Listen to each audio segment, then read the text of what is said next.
ধর্মের ভিত্তিতে জাতিকে বিভাজিত করা আমাদের কাজ নয়। ধর্ম যার যার নিজস্ব চয়েস, এর ভিত্তিতে আমরা এখানে মেজরিটি মাইনরিটিতে বিশ্বাসী না। এদেশে যারাই জন্মগ্রহণ করবে তারা এদেশের গর্বিত নাগরিক। তারা তাদের নাগরিক অধিকার সকলের মতো ন্যায্যতার ভিত্তিতে অবশ্যই তারা ভোগ করবে। তাদের নাগরিক অধিকারের সামান্য চিহ্নটুকু কেড়ে নেওয়ার অধিকার কারণে আমরা আরেকটা কথা তাদেরকে অনুরোধ করেছি। দীর্ঘ অর্ধ শতাব্দীর ঊর্ধ্বে হয়ে গেল বাংলাদেশ স্বাধীন হয়েছে।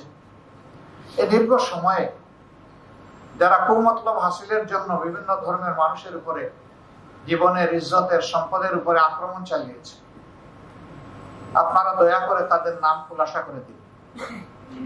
আপনারা সাদাকে সাদা বলুন, কালোকে কালো বলুন।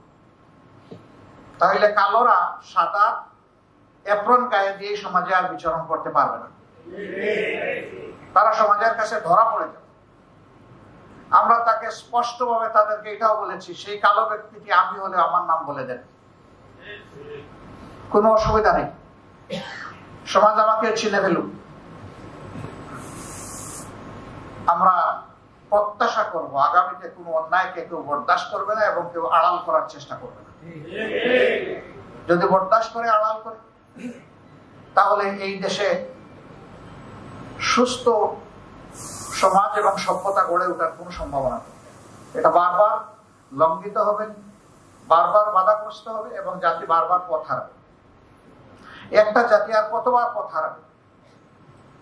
কতবার আমাদেরকে উচ্চ মূল্যের রক্ত ঋণ পরিশোধ করতে হবে? সম্প্রতি আন্দোলনে কম বেশি হাজার খানেক যোদ্ধা অন্যায় সত্যের বিরুদ্ধে, বৈষম্য এবং স্বৈরতন্ত্রের বিরুদ্ধে লড়াই করে তারা দুনিয়া থেকে বিদায় নিয়েছেন। আমি তাদের প্রতি গভীর শ্রদ্ধা নিবেদন করছি। আল্লাহ তাআলার দরবারে তাদের ন্যায্য পাওনা আমি কামনা করছি এবং উত্তম পাওনা কামনা করছি। যারা আহত হয়েছেন তাদের সুস্থতা কামনা করি। আমাকে সংবাদ মাধ্যমের বন্ধুরা মাঝে মাঝে জিজ্ঞেস করেন, আপনাদের দলের কতজন শহীদ হয়েছে? আমি বলি, যারা রাস্তায় নেমেছিল তারা কেউ তাদের বুকে দলীয় লোগো টানিয়ে রাস্তায় নামে। তারা গভীর দেশপ্রেম এবং দায়িত্ববোধ দিয়ে রাস্তায় নেমেছে।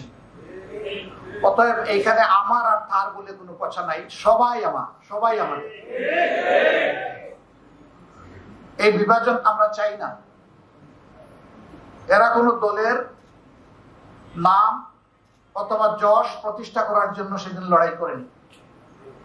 তারা স্বৈরাচারের বিরুদ্ধে লড়াই করেছে। স্বৈরাচারের বিরুদ্ধে লড়াই করা লোক যে দলের, যে ধর্মের হোক, তারা সবাই এই জাতির সম্পদ।